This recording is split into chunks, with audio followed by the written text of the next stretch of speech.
Bahaye ikaze mwese bene data uyu munsi wo kuwa kabiri itariki ya 26 z'ukwa gatatu 2024 turakomeza ikiganiro cyacu hano kuri Pure Gold TV dukomeza kwiyibutsa impamvu umwami wacu Yesu Kristo waje hano mu isi aje kuducungura, ariko mbere yo kuducungura yarababajwe. Turiyibutsa imibabaro ye, turiyibutsa impamvu yababajwe, kubera iki, byatewe n'iki. Ese ni bande babigizemo uruhare kugira ngo umwami Yesu ababazwe mbere y'uko aducungura?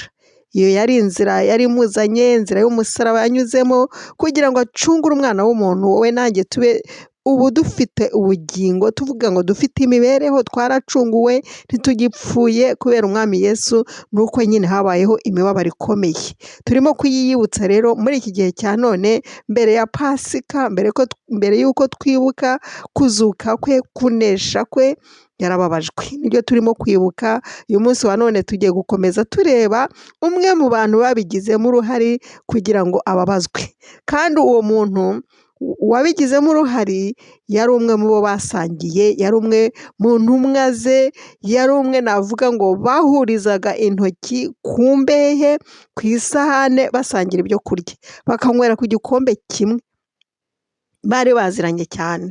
Uwo muntu rero yaje kwinjirwamo n'amashitani, niko navuga. Muri iki gihe turavuga ngo uriya muntu yatewe n'amashitani.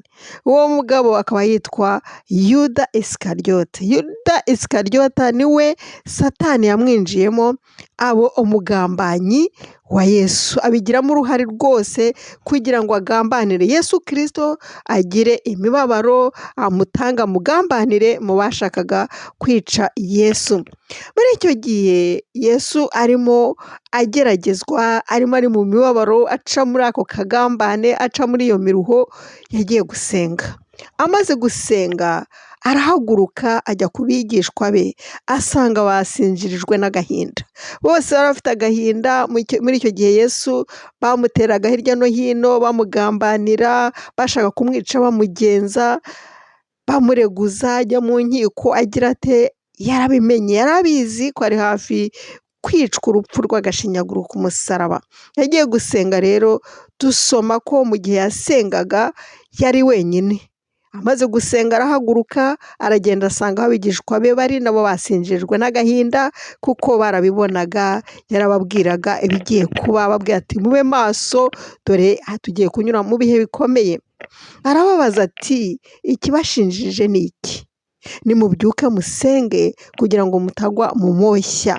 Aya magambo turayasoma muri Luka ibice 22, turahera nyine ku murongo n'ubundi wa 43, turakomeza dusome umurongo wa 47, turebe ukuntu babanditsi n'abigisha bose bagenzaga Yesu, bashaka kujya kumukorera ibibi, kumubabaza, kumujyana ku musaraba, kumubambisha, kumwicisha urupfu rubi. Nibo rero tugiye kureba uko byagenze kugira ngo bamufate. Nuko habayeho kagambane. Mwene data, uzi ko kugira ngo rimwe na rimwe ugire ingorane, hari igihe ugambanirwa n'uwawe, n'umuntu muziranye, n'inshuti yawe ya hafi. Yesu niko byagenze. Bagiye kumufata, akimara kubwira abigishwa be ati musinjirijwe n'iki koko? Ntimubona ibibazo turimo? Murasinziriye? Asa nk'umuntu bacyaha. Akibivuga haza igitero kizanywe n'uwitwa Yuda, umwe wari mu bigishwa be. Yuda niwe wari ukiri imbere, yamaze kuzura imyuka mibi y'ubugambanyi, agambanira umwami Yesu, agambanira uwo wari inshuti ye cyane, wari umwami we, wari umukiza we, wari umwigisha we. Umwe muri abo 12 yabagiye imbere, ajya imbere y'igitero kinini cyane cyari kije gufata umwami Yesu. Nuko Yuda we yegera Yesu ngo amusome. Urumva umuntu ujya kugambanira uburyarya, yakoresheje uburyarya, afite imyuka mibi y'uburyarya. Yuda, indyarya mbi. Umuntu akaza akubwira ati ndagukunda, ariko mu mutima we afitemo kukugirira nabi, afitemo ubugambanyi, afitemo umwuka wo kukwicisha. uwo ni umwuka tugomba kugenzura natwe, kuko Yesu yari abizi. Yahise amubwira ati, aramubaza ati, Yuda, urangambanishiriza kunsoma? Uragambanishiriza umwana w'umuntu kumusoma? Nta soni wowe wumva ufite koko? Abari kumwe nawe babibonye ibyenda kubaho, baramubaza bati, databuja, tubakubita inkota? Umwe muri bo ayikubita umugaragu w'umutambyi mukuru, amuca ugutwi kw'iburyo. Yesu aravuga ati, rekeraho. Amukora ku gutwi, aragukiza, kurongera gusubiraho. Yesu ahita abwira abo batambyi n'abatware n'abasirikare barinda urusengero n'abakuru bamuteye ati, munteye nk'abateye umwambuzi, mufite inkota n'inshyimbo. Nahoranaga namwe mu rusengero iminsi yose, ko mutarambuye ukuboko ngo mumfate, ariko noneho iki ni igihe cyanyu. Ni icyo ubutware bw'umwijima. Iki ni igihe cyanyu, nababwira iki? Ni icyo ubutware bw'umwijima, ngaho nimumfate. Yesu Kristo yababwije ukuri, kandi yari azi ko umwe muri bo 12 agiye kumugambanira. Yari yarabwiye abigishwa be, bari babizi, Yesu yari abizi. Yuda rero yarabikoze, ariko Yuda nawe nyuma tuzareba uko byamugendekeye. Ahangaha nagira ngo ngaruke gatoya, mbabwire ko akenshi dukwiye kumenya ko abanzi bacu baba batari kure, abatugambanira niho baba bari kure. Ya nshuti yawe ya hafi, wa wundi musangira, wa wundi ugusekera, wa wundi muganira, niwe uguca inyuma akakugirira nabi. Ntiwatangazwa nuko wanagambanirwa n'uwo wita uwawe, wa wundi wita uwawe wa hafi. Kugira ngo tumumenye rero nuko twegera Imana, kugira ngo dusobanukirwe icyo kintu kigiye kutubaho. Wa wundi ukugambanira yari uwawe wa hafi, kugira ngo uzabimenye nuko waba ufite umwuka wera, wa wundi umwuka urondora. Iyo wuzuye umwuka wera, ukaba uri umunyamasengesho, ukaba uri umuntu w'Imana, Imana irakuburira ati, tondera uriya muntu. Umwuka wera arakubwira pe, ati, tondera uriya muntu, nubwo musangira, nubwo aseka, nubwo agira ati, uriya ni Yuda, ashobora kukugambanira. Bene data, nagira ngo twongere twiyibutse ibyo Yesu Kristo yanyuzemo mbere y'uko anesha, mbere y'uko adukiza, mbere y'uko aducungura. Ntugire ngo byaramworoheye. Reba, yagambaniwe n'umuntu wagombye kumurengera, ahubwo wagombye kumuburira, wagombye kumuproteja, wagombye kuba asenga ari hafi ye, avuga ati, dusenga ibyo bitero byigireyo. Ahubwo niwe wavuze uti, yagiye kubwira icyo gitero, arakizana, bamuha udufaranga ngo agambanire inshuti ye, ngo agambanire umwami we, ngo agambanire umukiza. Tube maso bene data. Yarababajwe. Tekereza, icyo ni ikintu cyakubabaza mu buryo bukomeye cyane, kugira ngo ugambanirwe n'umuntu wawe, umuntu wawe wizeraga, umuntu wawe mwasangiraga, umuntu wawe mwaryamanye, umuntu wawe wa wundi wavuze ati, ndagukunda, wa wundi wavuze ati, tuzabana karamata, wa wundi wavuze ati, nta wundi ni wowe. Uwo niwe uhindura akaba umwanzi, uhinduka amadayimoni akamujyamo, agahinduka umwanzi wawe, akaba Yuda.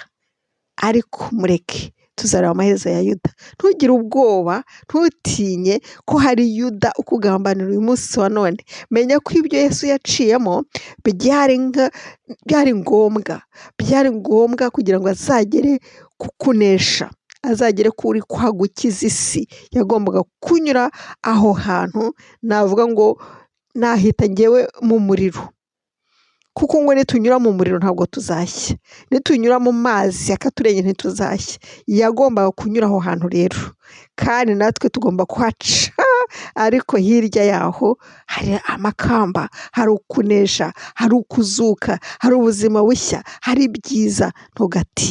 Ntugatinye abakugambanira, ntugatinye Satani, gusa egera Yesu. Muri iki gihe cya none turimo kwibuka imibabaro ya Yesu, tumwegere, nawe aratwegera kandi aradufasha. Urabona ko byabaye Yesu Kristo abizi.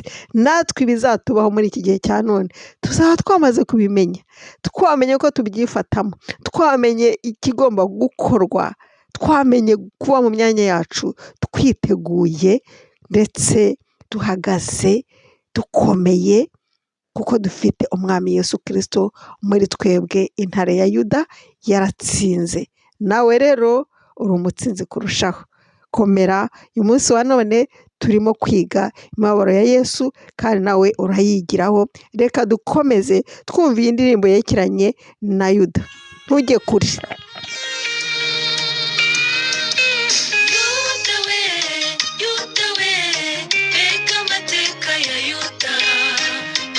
Zisubiramo dukwiye kuyiga neza. Hari benshi bakoresha amateka ye bashaka gucyurira abandi kugira ngo bumvikanishe ububi bwa bagenzi babo.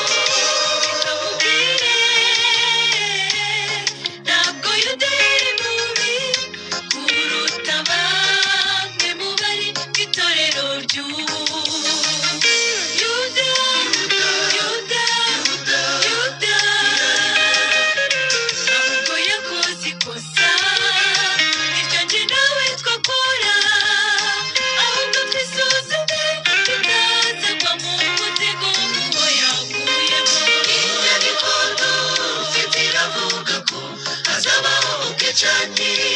Uzaterwa n'ubugambanyi nk'abo twahoze twizera kimwe.